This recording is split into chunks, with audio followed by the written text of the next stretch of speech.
Sa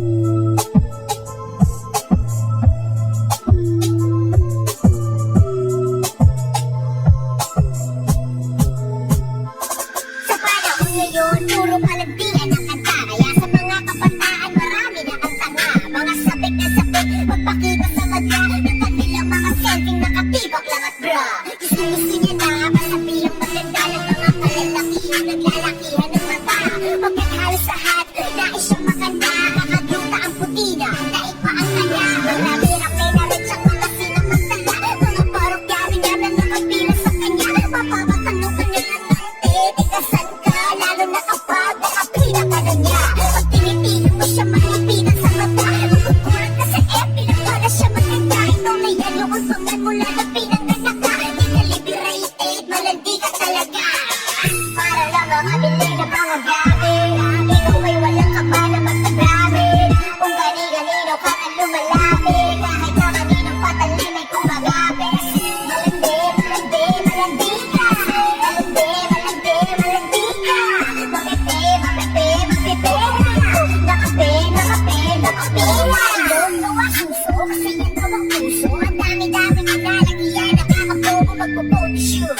Pero puro Photoshop. Way more than Instagram. Nalilimos ang double tap. Ganyan dahil si Lolo na mag-check it out. Sex, matik na ang kapalit nun. iPhone X. Sabay selfie niya sa sipig lang ang pato. Best. Tapos hashtag, feeling lucky I'm so blessed. Ano ba yan, eh? Di mo ba sila kaya? Ano ba yan, eh? Di ka ba nagsasama mo parate? Sariling sikap, di ba kaya mo mabate? Napakita ko gusto natin sumabay, eh? Wala naman nabaw, sobrang pang-arte.